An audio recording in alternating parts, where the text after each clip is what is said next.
સુરત શહેરના ભેસ્તાન વિસ્તારમાં આવેલ સિદ્ધાર્થનગર ફ્લાયઓવર બ્રિજની ભારતીય જનતા પાર્ટીના પ્રમુખ પરેશ પટેલ, સુરતના મેયર દક્ષેશ માવારી અને કોર્પોરેટરો, હોદ્દેદારો તથા અધિકારીઓએ મુલાકાત લીધી.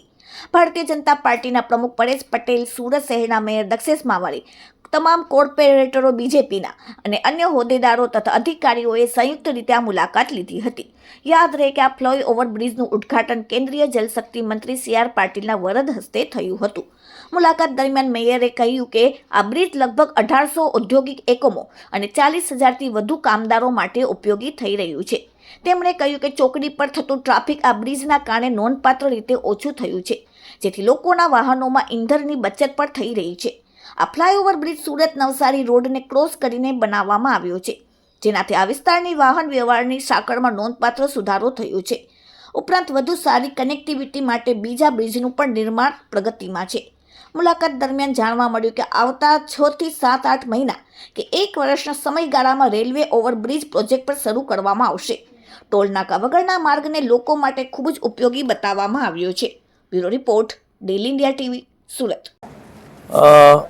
સિદ્ધાર્થનગર કેનાલ રોડનું 1 વીક પૂર્વે આદરણીય CR પાટીલ સાહેબના કરકલોમાંથી અમે આ બ્રિજનું ઉદ્ઘાટન કર્યું હતું. પણ અમુક લોકો પ્રજાને ગુમરાહ કરે છે કે આ બ્રિજ ઓપનિંગ કર્યો પછી તેને સામેનો છેડો બંધ છે. આજે હું જાતે આવ્યો છું અને અહીંયા આ રેલવે ઓવરબ્રિજનું કામ જે ચાલુ છે તેને પેરેલલ 1800 જેટલી ઇન્ડસ્ટ્રીઝ આવી છે, 40,000 જેટલા એમ્પ્લોય રોજ અવર જવર અત્યારે ચોકડી પરથી કરતા. પણ આ ઓવરબ્રિજના હિસાબે તે લોકો ચોકડી પરનું જે ટ્રાફિકનું ભારણ હતું તે પણ ઘટ્યું છે.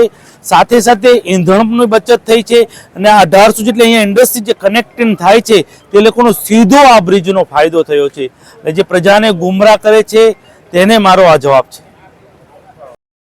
આજે સુરત મહાનગરપાલિકાની સામાન્ય સભા પત્યા બાદ સુરતના કોર્પોરેટરો અને ભારતીય જનતા પાર્ટીના કાર્યકર્તાઓ અને ઇન્ડસ્ટ્રીયલ એસ્ટેટના પદાધિકારીઓ આજે આ પુલના બીજા છેડે, એટલે કે જ્યાં ઉદ્ઘાટન કરવામાં આવ્યું હતું તેના બીજા છેડા ઉપર ભેગા થયા છે.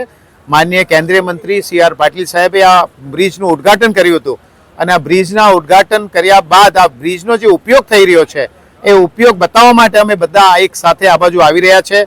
આજે મોટી સંખ્યામાં ઇન્ડસ્ટ્રીયલ એસ્ટેટ, જે ઇન્ડસ્ટ્રીયલ એસ્ટેટનો બેનિફિટ આ બ્રિજને કારણે મળી રહ્યો છે અને એમાં સૌથી મોટી વાત છે કે આ બ્રિજ એ સુરત નવસારી રોડને ક્રોસ કરીને ઓવરબ્રિજ બનાવવામાં આવ્યો છે ને એની સાથે કનેક્ટિંગ બીજો આરોપી લોકોને એ ખબર નથી. આની અપ્રચાર, એક ખોટી માહિતી લોકો સુધી પહોંચાડવામાં આવી રહી છે કે આ બ્રિજનો ઉપયોગ નથી, આ બ્રિજની કંઈ જરૂર નહીં હતી, અડધો બ્રિજ ખોલી નાખવામાં, અડધો નહીં, આ બ્રિજ પૂરેપૂરો અહીંયા પૂરો જ થાય છે. તમે પણ વિડીયોમાં લોકોને બતાવો કે ઇન્ડસ્ટ્રીયલ એસ્ટેટ કેટલો છે, અહીંયા બિલ્ડિંગો તમને દેખાશે બાજુમાં.